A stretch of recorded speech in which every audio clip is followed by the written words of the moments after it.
계속 계속 사람들 못 가게 다 막아놓고 비슷한 시각 서울 월드컵 지하차도 방향으로 달리던 승용차에서도 불이 났습니다.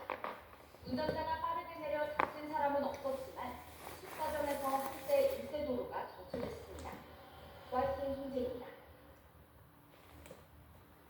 서울 수유동에 있는 식당에서 흉기 난동을 벌인 60대 남성이 경찰에 붙잡혔습니다. 피해자는 이 가게를 운영하던 60대 남녀인데요. 가까운 대학병원에 옮겨져서 치료를 받고 있는데 위중한 상태인 것으로 전해졌습니다.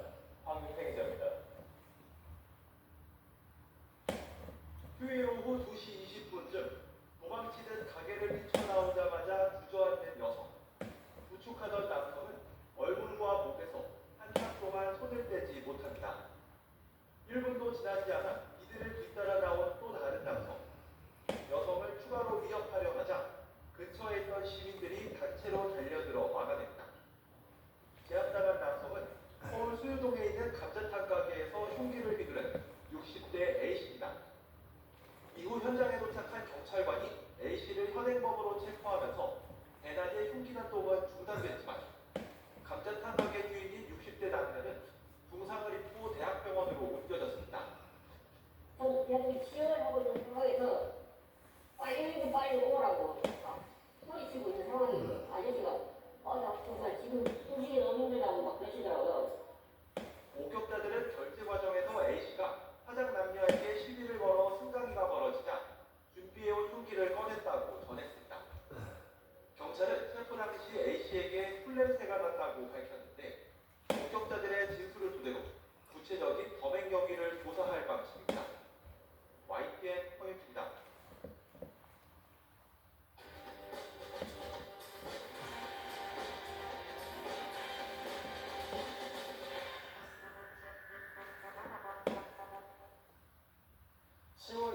월요일 스타트 브리핑 시작합니다. 한겨레 신문은 국회 입법조사처가 공개한 한국의 다차원적 불평등 지수 연구 결과를 정리했습니다. 소득보단 자산 격차가 한국 사회의 불평등을 더 키웠다는 분석이 나왔습니다. 다차원 불평등 지수는 소득과 자산, 교육, 건강 등의 데이터를 활용해서 지니계수처럼 산출하는 지표입니다. 숫자가 클수록 사회 전반적 불평등이 심화됐다는 의미인데요. 2011년엔 0.176이었고 2023년엔 0.19로 높아졌습니다. 소득과 교육, 건강 불평등 진위계수는 12년 동안 감소하는 추세였지만 자산만 예외였습니다. 자산 불평등이 다차원 불평등 지수에 미치는 기여도가 2011년 25.5%에서 2023년에 35.8%로 올랐습니다. 세대별로 보면 노인층보다는 젊은 세대에서 자산 불평등 기여도가 두드러지는 걸로 나타나는데요. 65세 이상에선 31.9%지만 1991년 이후 태어난 Z세대는 44.7%까지 올라갑니다. 자산 불평등이 커지는 이유는 복합적일 겁니다. 입법조사처는 소득 재분배뿐만 아니라 부동산 등 모든 분야에서 불평등을 주요 정책 목표로 고민할 필요가 있다고 지적했습니다. 다음 조사를 해봅니다. 온누리 상품권이 비만치료주사제 위고비의 보조금으로 쓰이는 사례가 적지 않다는 내용입니다.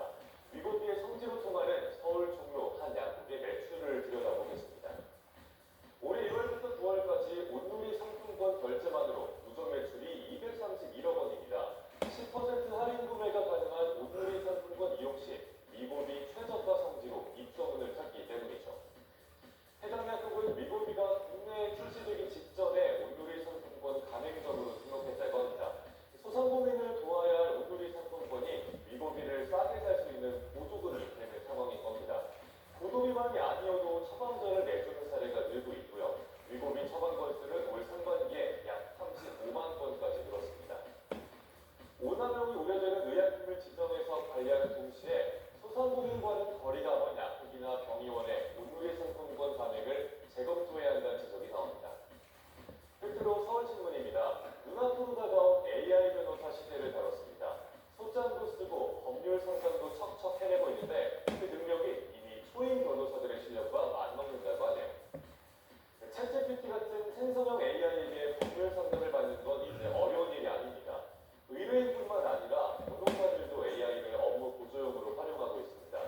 법률 서비스의 정보 기술을 접목한 리걸 테크를 법조계도 받아들이는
시험 발사를 지난 21일 성공적으로 수행했다고 보고했습니다.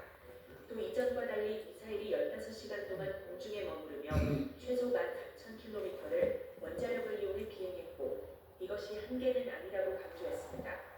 이번 시험을 통해 미사일 방어와 대공 방어 시스템을 회피할 수 있는 능력을 입증했다는 설명입니다.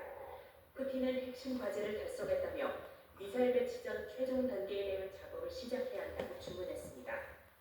Разработать способы применения и начать готовить инфраструктуру для размещения этого оружия в наших вооруженных силах.